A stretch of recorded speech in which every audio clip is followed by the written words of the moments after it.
Olá, pessoal. Sou Rosimar Santos Oliani, psicóloga, psicopedagoga e diretora do Cinep Paraná.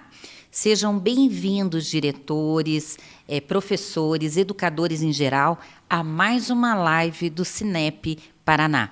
E hoje estamos com uma convidada especial, né? Mais uma convidada especial no nosso podcast.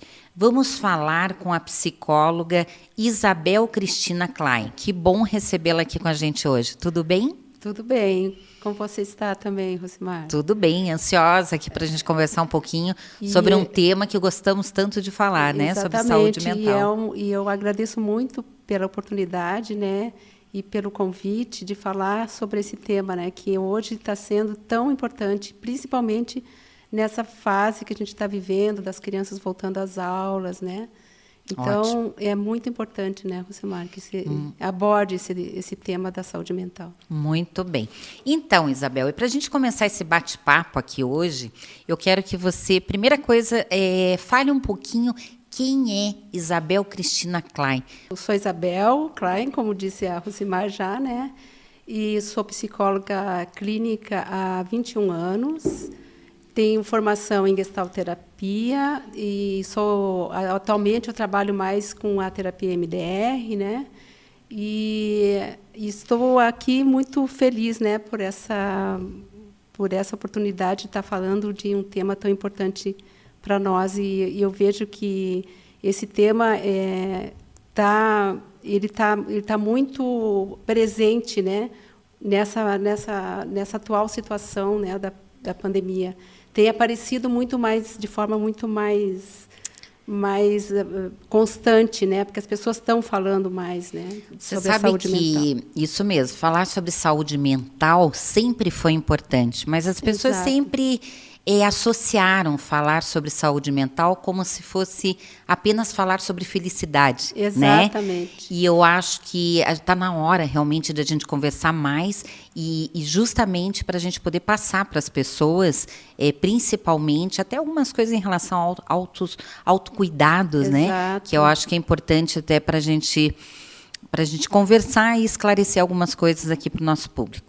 Então, vamos lá. Eu começo perguntando, Isabel, então tem algumas perguntinhas aqui que eu separei, né? Até por conta de algumas perguntas assim comuns que as pessoas às vezes trazem para a gente. Então, o que é saúde mental e por que é tão importante falar sobre esse assunto? Então, você já falou um pouco, né, dessa questão de como que as pessoas veem a saúde mental, como estar feliz sempre, né? Então, eu acho que é importante a gente conversar um pouquinho do que não é também saúde mental. Essa questão de as pessoas é um mito, né, das pessoas acreditarem que a saúde mental é um estado constante de felicidade. E a gente sabe que a saúde mental ela é mutável, né? Ela oscila durante o dia. Às vezes, dependendo do que acontece, os estímulos que vêm da nossa vida, daquilo que a gente tem que fazer, das nossas tarefas, a gente tem a oscilação de humor, a gente se sente mais cansado, a gente se sente, às vezes, menos motivado, às vezes mais motivado, né? Então, esse mito de que a saúde mental é algo constante, fixo, que a pessoa está sempre em estado de equilíbrio, é uma forma meio que errada de ver a saúde mental, né? Ótimo. Você falou um ponto aí, tem 3 palavrinhas mágicas, né? Então, puxa, saúde mental não é felicidade, né? Mas a gente pensar em 3 palavrinhas que seriam o quê? Os sentimentos, né? Questão dos nossos pensamentos e também dos nossos comportamentos. Exato. Eu até gostaria de aproveitar e contribuir aqui com um exemplo, que eu sempre até acabo mostrando isso para os pacientes no consultório, do que seriam essas 3 palavrinhas. Ou seja, se eu acordar hoje mal-humorada, o que esse meu estado, esse meu sentimento de mau humor, ele vai impactar, digamos assim, nos meus pensamentos. Eu vou começar a ter pensamentos perturbadores, né? Esses pensamentos perturbadores, ou seja, eu vou pensar sempre naquilo que é a pior hipótese. E isso vai impactar no quê? Nos meus comportamentos. Ou seja, ao contrário de ter mais movimento, ser mais dinâmica, de alguma forma eu vou me retrair, eu não vou querer sair de casa, né? E isso acaba acontecendo de uma forma, por exemplo, se você tivesse pensamentos positivos, você já ia ter comportamentos mais dinâmicos, Exato. né? Então, quando a gente fala dessas três, eu já digo dessas três palavras que são muito importantes, né? Esses três estados de, ou seja, sentimento, pensamento e comportamento, é claro que eles acabam oscilando, Exatamente. né? E então eu sempre coloco, digamos, esse exemplo, né? Até assim só para o pessoal poder identificar. Mas daí tem uma perguntinha aqui que cabe muito bem nessa hora para todos nós, de que forma que a pandemia, a gente já está falando isso, puxa, saúde mental é você pensar então que não é só felicidade, mas pensar que você tem que ter pensamentos bons, sentimentos bons, e isso vai gerar comportamentos bons também para a tua vida, né? Mas de que forma, Isabel, você vê, então, que a pandemia impactou na saúde mental? Eu vou colocar assim, hoje aqui, para o nosso público, que são as escolas associadas ao Cinep Paraná, para a comunidade escolar. Né? Olha, Rosimar, isso que você falou dos sentimentos e comportamento, e as emoções que estão intimamente ligadas, né? E o importante é a gente perceber que esses três aspectos são muito influenciados pelo que acontece no mundo externo. A gente está, né, no mundo e a forma como as coisas vão impactando a gente e a gente vai se relacionando com esse mundo, vai influenciando esses pensamentos. E é importante falar muito, ligar a nossa saúde mental ao nosso cérebro, né? Que, às vezes, e isso é importante a gente saber, que a nossa saúde mental está intimamente ligada ao cérebro. Porque, às vezes, é importante falar isso também, porque, às vezes, as pessoas têm todo um preconceito de falar de saúde mental, mas entender que o cérebro pode ficar doente. E o que aconteceu na pandemia, antes da gente falar, né, sobre como impactou na nossa comunidade escolar. De repente, a gente teve uma mudança muito abrupta do nosso cotidiano, né, da rotina, né, do cotidiano. E o cérebro o cérebro estava adaptado e o cérebro precisa de rotina. Ao mesmo tempo que ele precisa de rotina, ele precisa também de novidades. Então, o que a pandemia fez, né? Fez com que, de uma hora para outra, a nossa rotina foi mudada de uma forma assim espantosa, né? E a gente vai pensar ligando isso, né, para a comunidade escolar. A gente sabe que as crianças a gente vai falar primeiro das crianças, porque as crianças elas têm uma influência muito forte, né, muito grande de como os adultos lidam com ela, né? E como que os adultos estavam nessa pandemia, né? Como a família teve que lidar com essas crianças dentro de casa, né? De uma hora para outra, mudar toda essa rotina que tinha, né? De ir para a escola, deixar a criança lá.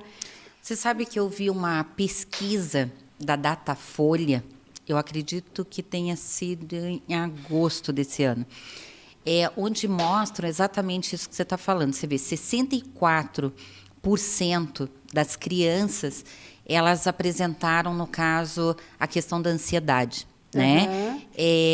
37% apresentaram... Isso é uma pesquisa de 6 anos a 18 anos, tá? 40% apresentaram a questão do estresse. E 31% apresentaram a tristeza profunda, né? Então, o quanto isso, queira ou não queira, mudar essa rotina, né? E os conflitos, porque também aí entraram muitos conflitos dentro de casa. Exatamente, né? Porque não foi fácil para esses pais terem que dar conta de tudo que a criança precisa e eles também darem conta do trabalho deles dentro de casa, né? Então, foi para a criança, e às vezes esses conflitos que acontecem, né, a criança é muito esse reflexo do adulto, né? Então se costuma dizer que a criança ela não tem o cérebro dela totalmente formado, ainda é um cérebro imaturo. Então, essa parte emocional, da regulação emocional e de lidar com a própria emoção, é o adulto que vai ensinando a criança. E se o adulto não tem a própria regulação emocional, a criança fica, ela pensa assim: se o meu pai e a minha mãe estão apavorados com o que está acontecendo, quem vai me proteger, né? Então, assim, o que a gente vê, eu acho que você também no consultório deve ter lidado muito com isso, né? E eu lidei muito com e tenho lidado com essa questão da criança e o adolescente com até síndrome do pânico apresentando, com a questão da fobia social. Então, é muito grave. E a gente vê as crianças querendo agora, não querendo voltar para as aulas, né? Eu estou lidando bastante com isso da criança. Eu só vou te pedir um favorzinho antes, Isabel, só para explicar para a gente só a questão do estresse, né? Então, assim, só para o pessoal poder entender um pouquinho melhor, porque usam muitas vezes as palavras, né? Exato. Então, o que seria o estresse, para depois a gente poder entender também, junto, o que é a questão da ansiedade. Qual que é a diferença entre os dois. É muito importante a gente separar, né, o que é um e o que é outro. O estresse, a gente costuma dizer que a gente precisa do estresse, né, no dia a dia, porque as coisas que vão acontecendo com a gente e os desafios fazem com que a gente sinta uma sobrecarga, né? Então, claro, se o desafio é muito grande, a sobrecarga é muito maior. E à medida que essa sobrecarga, os desafios forem mais do que a gente consegue dar conta, o nosso corpo vai trazendo reações, né, ao estresse. E como que isso aparece na saúde mental? A gente fica mais irritado, a gente tem menos tolerância com as coisas, né? Porque o que aconteceu na pandemia? Por que a gente fala que a pandemia foi estressante? Porque as pessoas tiveram que lidar com muitas coisas novas, com muitos estímulos. A gente costuma dizer assim que uma das formas de baixar o estresse é diminuir os estímulos. A gente tem uma antena para captar estímulos, né? Então, assim, quanto mais estímulos a gente tem no ambiente que a gente está, mais estressado a gente vira uma bomba relógio. E a gente não tem mais paciência para as coisas. A gente fica com o pavio curto, como a gente diz, né? E isso aconteceu muito dentro das famílias, né? Imagina o quanto foi difícil, né, às vezes, para os pais administrar tudo isso que estava acontecendo. E qual a diferença do estresse para a ansiedade, né, que a gente estava falando? A ansiedade, ela passa pelo medo. Isso. O que aconteceu com a pandemia? As pessoas ficaram com medo, teve, né, medo de adoecer, medo de morrer, né, e medo de perder emprego, medo de não dar conta. Os professores, a gente sabe como foi estressante para os professores dar conta de tudo que tinha que dar, de uma hora para outra, tendo que sair da aula, né, presencial e começar a dar conta de dar aula online, né? Então, isso tudo começa a provocar medo nas pessoas, né? Então, a ansiedade está muito relacionada com coisas que podem acontecer. Então, por isso que ela é diferente, porque a pessoa começa a pensar, isso. O medo ativa a perspectiva de futuro, né? É um futuro meio catastrófico, né? E a pessoa sofre por aquilo que ainda não aconteceu. Que não aconteceu. Por exemplo, a questão do vírus, de serem infectados. Exato. Puxa, eu vou sair na rua, eu tenho medo de ser infectado. Claro, todo mundo sabe que os cuidados, eles continuam, né? Mas, por exemplo, tem famílias, tem crianças que ainda não saíram de casa, nem de forma gradativa, exato. né? Por esse pânico maior, esse medo que está se instalando, né? E você, Mari, isso que você fala, por exemplo, porque a questão da Covid, a gente sabendo os protocolos de cuidado, cuidados que existem, é importante essa informação, claro. A gente saber o que precisa, mas às vezes a pessoa entra num medo tão grande que ela tem medo até de quando ela se cuida. Então, ela cria muito mais. Não há confiança para nada, né? Para nada. Nem em si mesma. Nem né? em si mesma. Então, como que essa criança que está inserida dentro de uma família assim vai entender o que está acontecendo? Ela entra em pânico. A gente sabe que tem crianças de 14, 15 anos que estão com medo de morrer. Né? Então, bastante complicado. Deixa eu aproveitar esse gancho. Na verdade, a gente tem muito assunto para falar, porque, né, eu já digo, uma coisa vai puxando a outra, mas assim, tem algo muito importante para falar, que é essa questão até dos estudantes não quererem ir para a escola. Né? Eu vejo isso, estou recebendo também muitos no consultório, muitos de forma online. Né? O que seria essa situação, ou seja, da fobia social? A fobia social, né? O que está acontecendo? Se a gente até pudesse explicar um pouquinho para o nosso público, né? Até em relação ao que seria a própria adolescência, né? Como a adolescência ela já é frágil. Exato. E daí o que acontece numa situação como essa? Então, porque a fase da adolescência é uma fase de que o menino e a menina, né, eles estão passando por essa transformação. Primeiro que a adolescência, a criança começa a desvincular do pai, né, e da mãe. Eles precisam de um grupo para viver entre os pares, para eles adquirirem essa autonomia para ir para o mundo. E, ao mesmo tempo, é uma fase de luto, porque eles estão deixando de ser crianças e ainda não são adultos. Então, a gente costuma dizer que eles estão nesse limbo. Né? E falando em termos de cérebro, ainda eles não têm o cérebro totalmente formados. Né?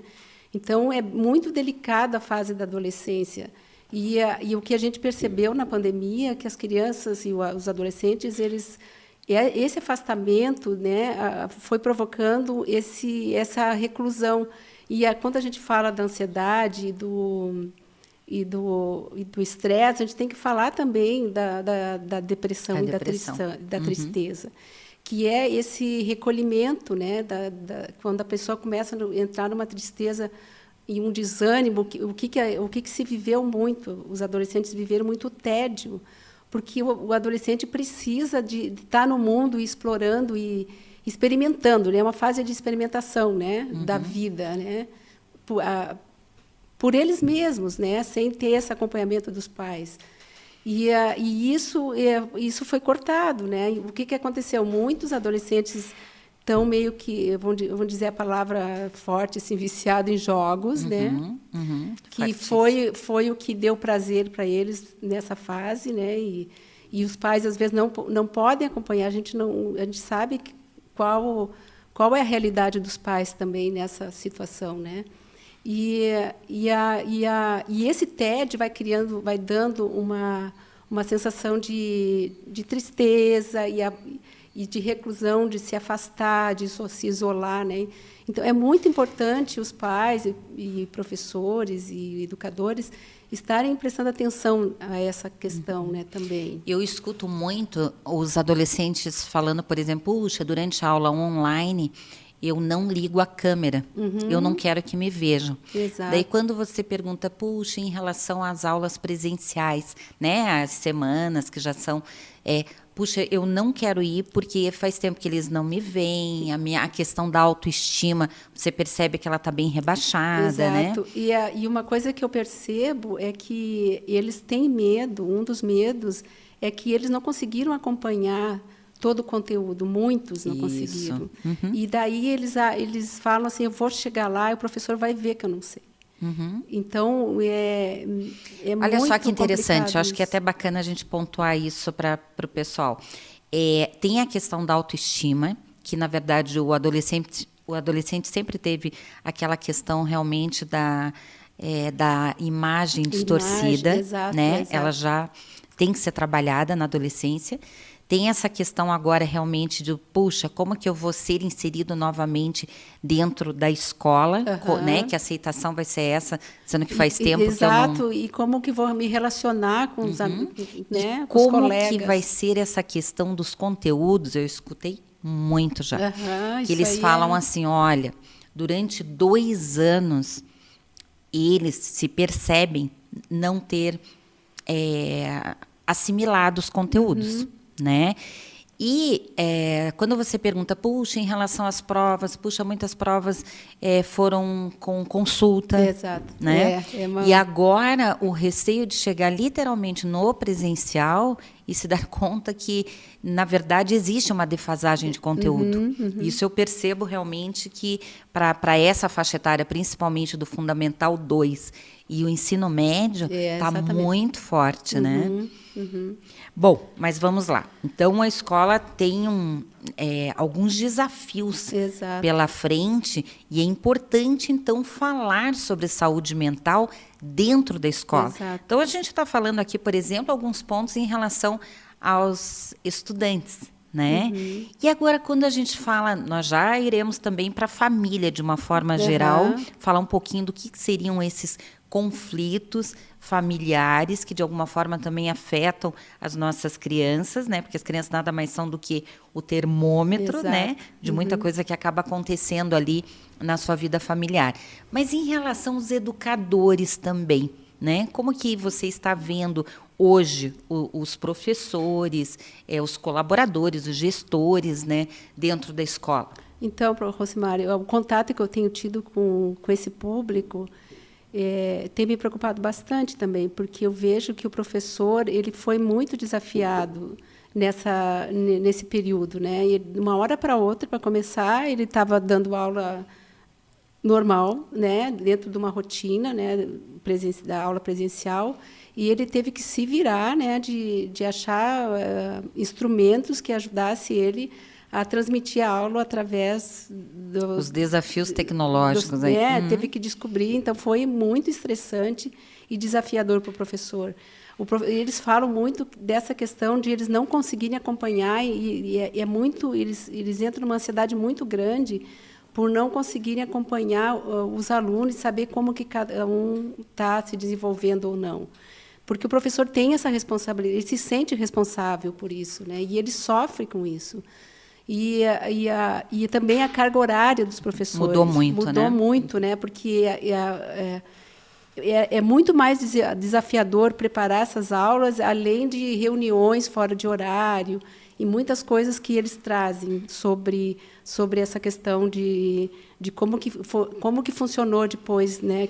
É a demanda da escola, demanda com os pais, né? Porque também querem feedback, querem retorno via WhatsApp, demanda em relação aos alunos. Os alunos e a preocupação, as famílias, exato, né? e a preocupação deles de que se os alunos estão ou não, né? Porque assim é diferente quando o professor está presencialmente. É importante a gente saber que essa mudança gerou muita ansiedade no professor. Né? Eu percebi, e me corrija se eu estiver errada, eu percebi também que muitos professores e gestores que também procuraram ajuda de um psicólogo nesse momento, que a gente está realmente com uma demanda muito grande,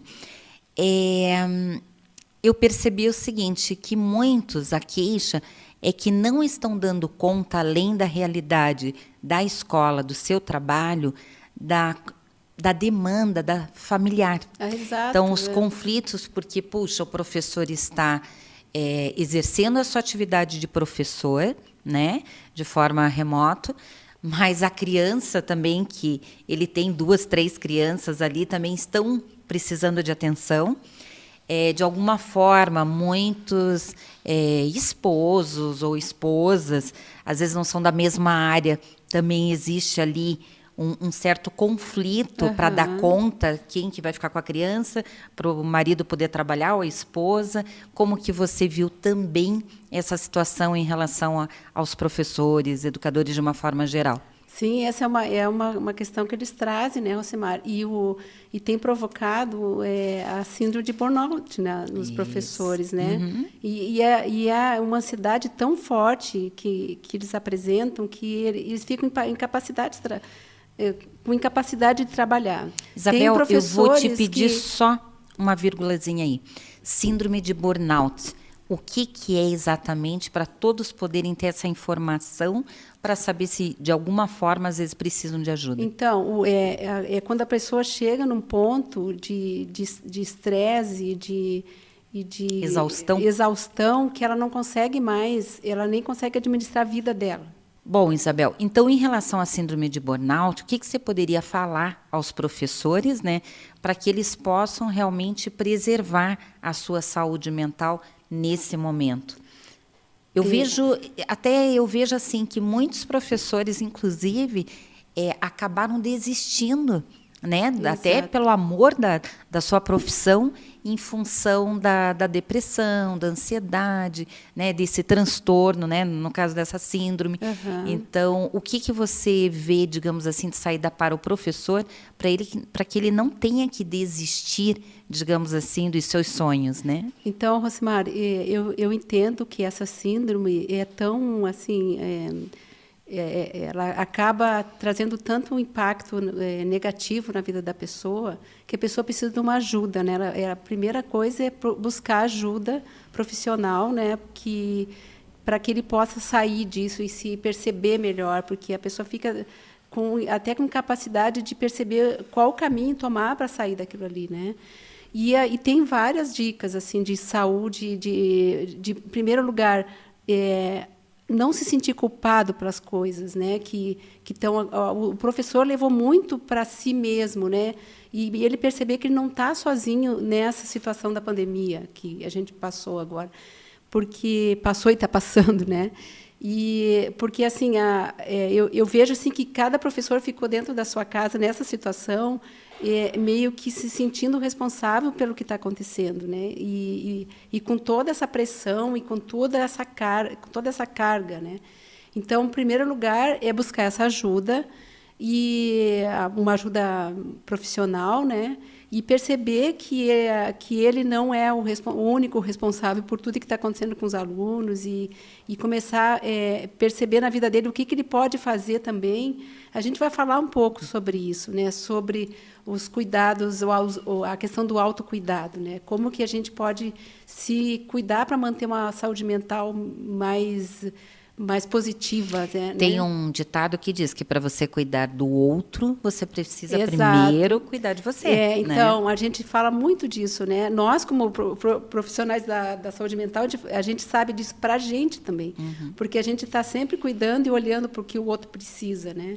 Então, eu acho que uma das coisas que primeiro que a gente aprende é essa, né? De que primeiro a gente tem que estar bem para poder cuidar do outro. A gente traz muito essa analogia de quando você está no avião e o avião passa por uma turbulência. O que eles falam lá? Primeiro coloque, se você tiver alguém do seu lado que dependa de você, primeiro coloque a máscara em você para depois colocar a máscara no outro.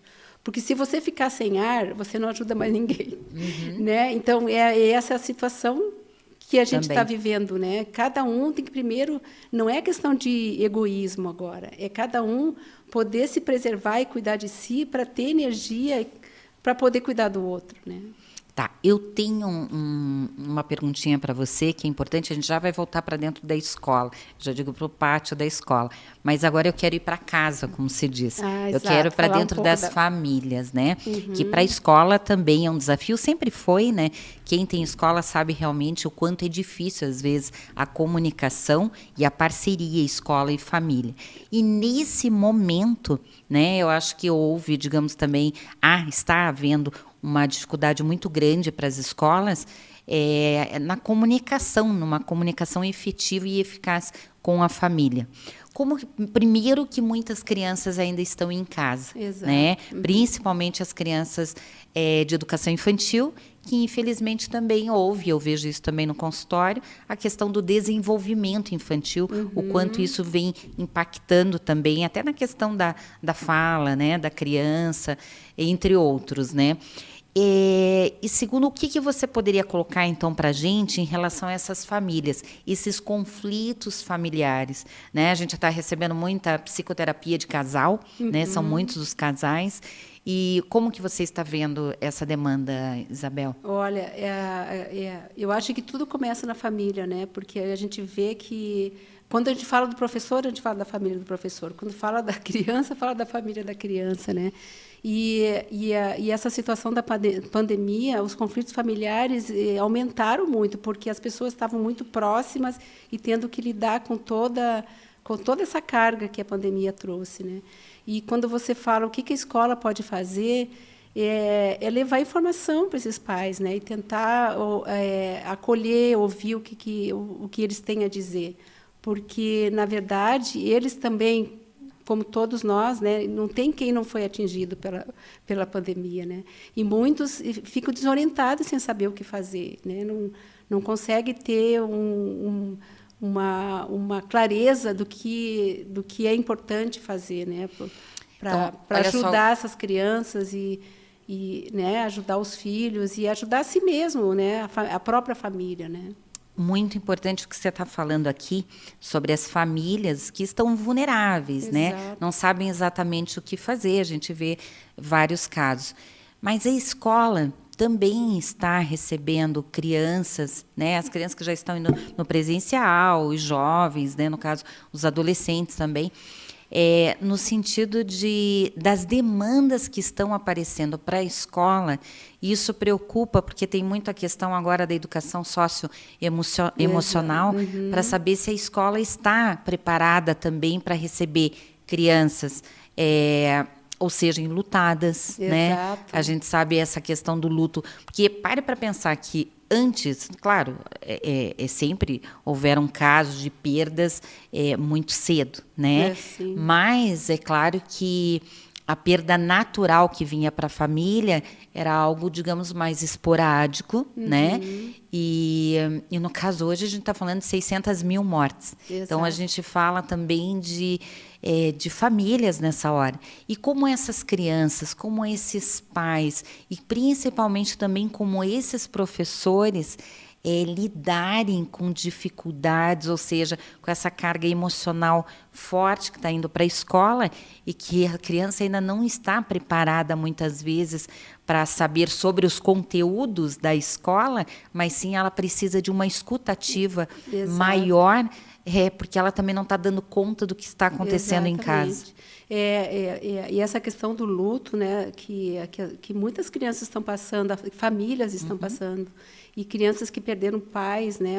Às vezes tem crianças que perderam os dois pais, tem crianças que perderam um dos pais, irmãos, avós, e professores e educadores também, né? Também. Eu acho assim que primeiro a gente tem que preparar esses professores para receber esses alunos, receber isso, né? E está aberto para falar sobre isso. Porque esse luto da pandemia não é um luto qualquer também, porque teve toda a questão de que os próprios... o sepultamento foi diferente, as pessoas não puderam nem se despedir, né? Então, totalmente... É um luto que as pessoas não conseguiram nem ressignificar né, o que aconteceu. E é um assunto que também é um tabu, a morte, né? E vai precisar ter essa escuta e esse acolhimento do que a criança está sentindo, o que o educador está sentindo com aquilo, né? As nossas vidas, as vidas das crianças, dos professores, da escola, das empresas, todo mundo precisa caminhar, né? Exato. A gente sabe realmente como foram tempos, né? Eu já digo assim, 2 anos aí difícil realmente de entender tudo isso que aconteceu, mas de alguma forma a gente tem que aprender também com a dificuldade, aprender com aquilo que é o novo, né? Aprender, a gente acaba dizendo um novo mundo, né? As mudanças não param, as tecnologias vieram com tudo, essa questão também do luto, como trabalhar de forma tão cedo, né, tão precoce também com as crianças e mesmo com os adultos, que Exato. Já sempre foi difícil dar conta de uma situação como essa. Mas então nós temos, digamos assim, alguns desafios pela frente, né, para a escola, porque nós estamos falando de um conteúdo que muitas vezes pode estar até defasado, né, para alguns segmentos educacionais, e que a escola também vai ter que dar conta dessas dificuldades de aprendizagem dos alunos que estão chegando. Do outro lado... eu acho bem importante falar sobre esse assunto, porque eu vejo que os professores, na medida que estão voltando, eles estão entrando numa ansiedade muito grande por perceber essa defasagem e se sentindo culpados porque acham que eles são responsáveis únicos pelo que está acontecendo. E isso está trazendo uma ansiedade enorme para os professores. E eu acho que o que a gente tem que que levar para eles é que para eles perceberem primeiro que não é eles que vão resolver sozinhos, né, a questão, e para eles não se sentirem tão culpados, para eles terem uma compaixão por eles mesmos também, né. Então, assim, como organizar tudo isso, se a gente parar para pensar? Então, primeiro tem que organizar a sua vida, seja pessoal, familiar, profissional, saber separar os papéis, Exatamente. o que é papel do profissional para o Uhum. pessoal, para não misturar, porque senão também não tem lazer nem prazer. Exato. Mas também dentro da escola, para receber essas crianças também com essas demandas, quando a gente está falando muito agora em educação socioafetiva, socioemocional, o que a gente pode também contemplar para esses professores terem recursos para darem conta dessas demandas? O que você vê hoje dentro da escola que seria imprescindível, que profissional é esse que pudesse ajudar, né, de uma forma... Porque, claro, a gente está falando muito aqui no próprio Cinep Paraná a importância da capacitação, né, da formação continuada, mas tem assuntos que é para ontem. Exato. A gente tem que falar de uma forma mais prática também, né, para que o professor tenha recursos, ele possa vislumbrar, puxa, eu tenho um setor dentro da escola, é orientação educacional, é um apoio psicopedagógico, Exato. é um apoio, que tipo de apoio que eu posso ter dentro da escola, mas que eu entenda que eu tenho esse recurso para que, de fato, a escola possa caminhar. Exato. Né? Como que você vê isso? Eu acredito que a escola tem que se abrir para esse tema da saúde emocional e levar a discussão, a reflexão para os professores, né? E talvez ter uma promover rodas de conversas, né? Uhum. Ouvir o que os professores têm a dizer. Entre todos e para todos, como que você vê? Olha, eu acredito que pode ser entre todos para todos, mas também pode ter um lugar que o professor possa, porque se ele não tiver essa... Entre eles. Essa tranquilidade e a confiança de falar no grupo, porque o grupo é muito bom, né? A gente sabe que quando, às vezes, a gente tem uma dor, a gente fala no grupo e a gente vê que o outro, e a gente não está sozinho naquilo, a gente se sente mais aliviado, porque qual a tendência do problema quando a pessoa passa por um sofrimento psíquico? Ela acha que só ela que está passando por aquilo, e ela acha que ela não deveria estar passando por aquilo, porque tem uma cobrança muito grande de que nós temos que ser perfeitos, né? Essa questão do perfeccionismo na nossa cultura é muito forte, e que temos que ser felizes, como foi o começo da nossa conversa, né? E quando eu falo e conto para alguém que eu estou passando por uma situação e que aquilo está me afligindo, que está me fazendo mal, e o outro conta, eu também, né? Ou talvez o outro te diga assim, te dê uma solução que você não pensou ainda, você não está mais sozinho, porque o nosso cérebro tem um circuito, ele fica lá naquela mesma coisa. O outro nos traz uma possibilidade, às vezes, de ver um caminho que a gente não viu, né? Tá, mas agora tem uma pergunta aqui que não quer calar. Dentro da escola, quem já viveu, e eu já, né, tive essa prática aí durante 30 anos da minha trajetória profissional, sabe que a dinâmica de uma escola, ela não para. Né? Se antes da pandemia, um dia na escola é completamente diferente do outro, né? Pelas demandas que são intensas, né? Exato. É família, é aluno, é professor, é avaliação, né? Ou seja, a escola tem que continuar. É uma sobrecarga. Então, quando a gente fala assim, puxa, uma roda de conversa, para fazer uma reunião dentro da escola, já é uma novela grande, né? Eu fico imaginando, digamos assim, nesse momento. Então, será que não teria que ter a busca de profissionais especializados? Sim, né? Não. E eu acho assim também que dentro da escola também ter um lugar para que a pessoa possa ter uma conversa, né, individual com alguém que seria um profissional, né? E também assim eu acredito também que às vezes uma simples conversa vai ajudar a pessoa às vezes a achar um caminho, né? Mas eu acredito muito que tem que ter um profissional. Um profissional ajuda muito, né? Ou pelo menos com aquele olhar para Exato, encaminhar. Olha, encaminhar. você precisa de uma ajuda maior. Identificar, né? Quando a pessoa está precisando, né? E de algo mais do que uma simples conversa ali que você vai orientar, uma simples orientação. Tá.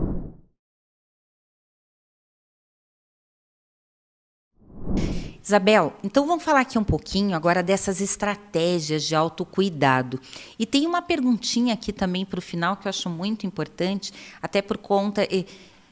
Esse tema realmente ele merece mais tempo. Mais tempo, né? Exato. Eu acho que esse é o nosso né? a nossa primeira conversa das muitas que nós teremos aqui, e até falando de uma forma até mais pautada. Puxa, vamos falar sobre a família, vamos falar um pouquinho agora sobre os professores, vamos falar aqui sobre as crianças e adolescentes. Eu acho que a gente tem que falar também de uma forma, né, para dar mais atenção, porque a gente sabe realmente que o quanto está amplo, digamos assim, as dificuldades para todos, para né? todo mundo, então, assim, que estratégias seriam essas hoje? E a gente trabalhou muito até na questão da pandemia, com essa questão, as pessoas nunca estiveram tão interessadas em saber como se cuidarem melhor. Exato. Na verdade, o medo, né, o receio de realmente caírem numa depressão, terem realmente dificuldades, problemas de ansiedade maior. A gente sabe até, muitas pessoas, até em relação à questão da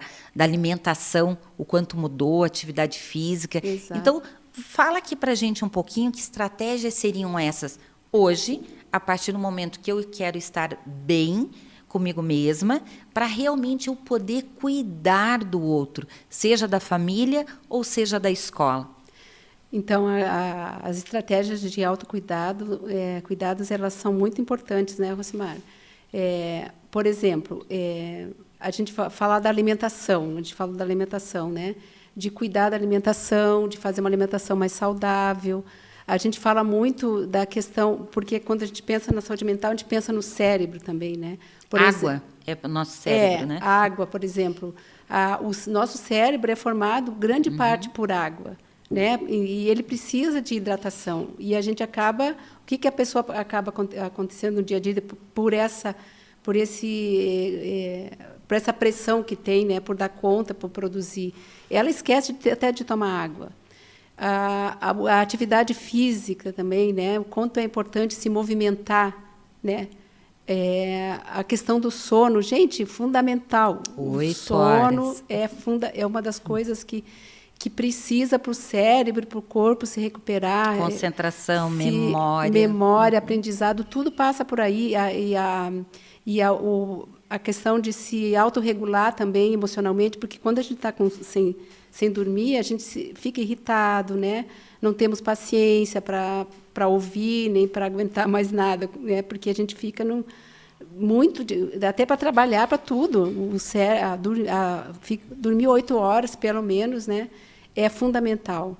Uma das coisas que se traz muito é a meditação, né? Hoje em dia, de se centrar, porque a meditação ela promove isso de você se escutar, ver o que você está sentindo, o que está pensando, como que está se comportando, o que está acontecendo internamente, né? Uma volta para si, né? E ela te coloca no aqui e agora. Porque o que a ansiedade faz? Ela te coloca para o futuro, você perde contato com o que está acontecendo agora, né?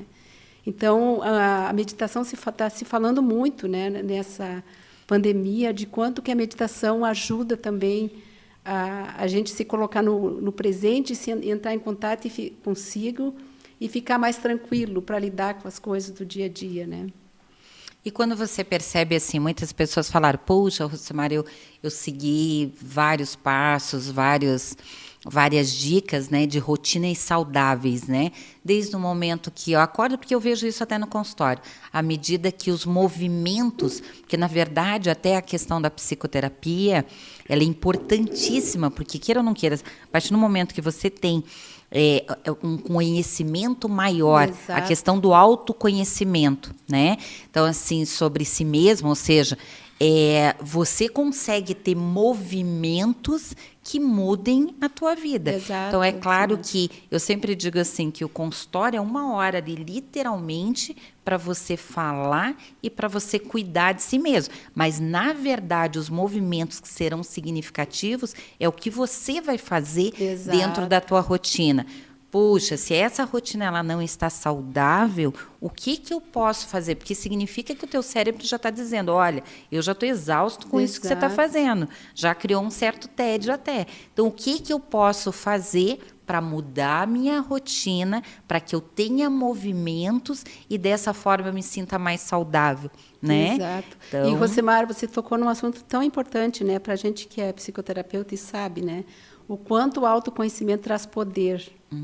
Né? O poder de gerir a própria vida, de saber de perceber quais as escolhas que me fazem bem, né? Porque quando a gente está inconsciente, a gente entra num modo piloto automático que a gente não escolhe mais, as coisas escolhem a gente e a gente pensa assim, por que eu estou indo por esse caminho? Não é isso que eu quero. Não é exatamente que as pessoas falam, olha, eu tento me controlar, mas eu acabo fazendo isso. Por quê? Porque tem algo inconsciente que está fazendo a pessoa ir por aquele caminho. E, na medida que a pessoa vai conhecendo o que está acontecendo, né, que está mobilizando ela, a pessoa se transforma e ela começa a escolher o que faz bem para ela, né? Isso mesmo. Isso é muito claro para a gente, né? Mas é importante que fique claro para todo mundo, né? Que isso é um caminho e é uma possibilidade muito poderosa, né? O autoconhecimento. E uma coisa que a gente está falando dos autocuidados também, que é a questão de a gente escolher coisas, ter um momento de prazer, de buscar coisas e perguntar para a gente do que eu gosto, né? Porque, às vezes, a pessoa entra nesse piloto automático que eu falei e fica produzindo, fazendo coisas e tentando dar conta de tudo que tem que fazer e esquece do que é bom para ela, né? Achar um momento de prazer, das coisas que gosta. De lazer. Quer né? dançar, quer... Cantar. Exato. Né? Ativar eu, como sou professor de límbico biodança, falo que a dança é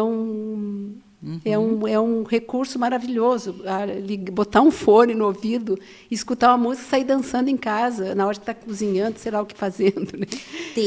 Eu acho que tem 2 palavrinhas, até para a gente poder encerrar, porque eu sei que já está chegando, né, no nosso tempo aqui. Que pena, mas nós teremos mais outras podcasts aí para a gente poder conversar mais. Mas que eu vejo também que é muito forte. E eu percebo isso, às vezes, até dentro das escolas também. E das empresas, assim, claro, onde, né, as pessoas convivem, se relacionam, a gente sabe que isso é muito forte mesmo. A questão do pré-julgamento. O que é? Puxa, o meu amigo ali está com depressão e eu vou julgar que ele está fazendo o quê? Ele está fazendo corpo mole. Exato. Né? O que seria, como que você vê e o que a gente poderia dar de recado para as pessoas em relação a essa questão do pré-julgar? Então, Rosemara, que a gente começou falando sobre saúde mental, né? E a gente falou de como a saúde mental está relacionada com o cérebro. Né? O cérebro é o órgão responsável pela a nossa saúde mental. E quando a gente vê que o cérebro pode adoecer, que não é porque a pessoa está fazendo corpo mole, por mais, e quem está passando por sofrimento mental sabe que, às vezes, por mais que se esforce, ela não consegue, né? Não consegue dar conta de ficar bem. Porque tem questões químicas também no nosso organismo, reações importantes. Então, assim como eu posso ter um problema cardíaco, eu posso ter um problema no fígado, né? Na garganta, que as pessoas acham totalmente normal se eu disser para a tia assim, eu estou com febre, tá, tudo bem, está doente. Agora, quando a pessoa diz, não, eu estou com uma ansiedade, eu estou com uma tristeza, as pessoas têm medo e vergonha de falar, porque tem esse preconceito, porque você é considerado uma pessoa que não está dando conta da tua vida. Né? Então, assim, perceber e ver isso como algo que é um problema químico no cérebro, uma dificuldade que a pessoa está passando, que geralmente isso acontece pela interação que ela tem com o ambiente também, né? Agora a pandemia provou muito quanto o ambiente provoca problemas mentais nas pessoas, né? Como tem essa interação o tempo todo com o ambiente, né? Isabel, sinais para pedir ajuda. Então, o sinal para pedir ajuda quando o sofrimento mental chega a um ponto que está prejudicando a tua vida. Você não consegue mais produzir, você não consegue mais se relacionar com as pessoas, você começa a se isolar, né? Então, essas coisas têm que ser observadas, né? E a criança? A criança, quando ela apresenta, os pais e os professores podem observar isso, né? Quando a criança começa a apresentar irritabilidade, né? A criança começa a se isolar, a criança começa a ficar agressiva. Muito sono. Muito sono, ou dormir demais, ou dormir de menos, né? Começa a alterar também a alimentação da criança. O adulto também, isso vale para os adultos também, né? Tem uma alteração na alimentação, a pessoa começa a comer muito, começa a comer pouco, ou engorda demais, ou acaba emagrecendo pela questão da alimentação, né? Porque isso tudo a saúde mental vai afetando tudo isso, né? E o sono, então é alteração. Importante prestar bem atenção nos movimentos da criança, do adolescente. E como que a gente pode, porque assim a criança e a gente consegue saber o que está pensando, cada um de nós, e o que está sentindo, né? No outro, o que a gente vai perceber no outro? A gente vai ver o comportamento do outro, né? Se o outro não me conta o que está sentindo e não me conta o que está pensando. Então, a criança vai apresentar comportamentos que indiquem que é o que está acontecendo internamente com ela. O adulto também. A gente pode perceber numa pessoa que mesmo... Porque a gente acha assim, tem que estar observando criança. Mas, às vezes, a gente está perto de uma pessoa que está precisando e a pessoa não se dá conta, né? Então, a gente começa a perceber esse comportamento, que a pessoa está sofrendo e que está tendo prejuízo na vida. A gente pode chegar e tentar ajudar. E a criança também, né? Isabel, iniciamos o podcast perguntando o que é saúde mental. E agora eu vou terminar esse podcast perguntando aqui o que é felicidade. Rosimar, felicidade, porque se fala muito, ainda mais agora na época de redes sociais, né? Que tem uma cobrança muito grande para ser feliz. E talvez felicidade não é estar todo o tempo num estado de alegria, porque os nossos sentimentos, emoções, eles variam o tempo todo, né? Eu acho que felicidade talvez seja saber lidar com tudo isso e saber lidar com o que vem de fora e com o que vem de dentro também, né? Perfeito. Ou seja, um estado de. Eu estou aqui conversando com você e estou feliz porque o momento está prazeroso. Exato. Né? Eu estou em casa, mas não significa que o fato, puxa, você teve um desafio, teve um obstáculo na sua vida, que você já vai generalizar, né? Dizendo que eu sou a pessoa mais infeliz do mundo. Porque o que acontece na depressão, né? Tem essa generalização. São fortíssimo. Né? É muito forte, porque a pessoa está passando, às vezes, por uma tristeza, e ela começa a olhar por volta e tudo parece assim, ela não consegue ver o que tem de bom, né? Na identificar, vida. Né? Puxa, mas... E tem um monte de coisa boa. Eu tenho saúde, eu tenho a gente saúde, que é terapeuta, que a gente todo o tempo está falando com a pessoa, o que você tem de bom? O que você tem? Para a pessoa perceber que não é assim, que tem coisas que se salvam nisso tudo aí, né? Muito. Então, talvez a felicidade seja conseguir lidar com tudo isso, né? E quando a gente fala na questão da socialização da criança, da educação socioemocional, ensinar as crianças a ouvirem esses próprios sentimentos e ter resiliência para lidar com o que vem, né? com todos os desafios que a vida nos traz. Né? Muito bom. Isabel, deixa uma mensagem aqui às escolas associadas do Cinep Paraná. Olha, eu acho bastante importante a gente prestar atenção nessa questão da saúde mental, porque eu vejo assim que, claro, a escola tem toda essa preocupação, né, de passar conteúdo, de levar o aluno a questão do ensino-aprendizagem, né, muito forte. Mas a questão da socialização, da educação socioemocional é muito importante para a vida da criança. E nessa questão está envolvida a saúde mental, né? Porque está provado que a criança que tem uma educação mais voltada para a socioemocionalidade dela, né? Ela tem uma vida mais dessa vida que a gente estava falando, né? Que de poder lidar com as coisas de uma forma mais positiva e ter uma produtividade maior, né? E saber se relacionar melhor com as pessoas. Então, é algo que a gente tem que prestar atenção, Rosimar. Muito obrigada. Olha, eu quero agradecer de coração. Foi maravilhoso esse nosso bate-papo e voltaremos a conversar com certeza. Obrigada, Rosimar. Estarei sempre à disposição. Muito obrigada. Pessoal, quero agradecer a todos vocês, diretores, professores e colaboradores que aqui estiveram com a gente, mais esse podcast riquíssimo que nós tivemos no dia de hoje. Até o próximo evento do Cinep Paraná.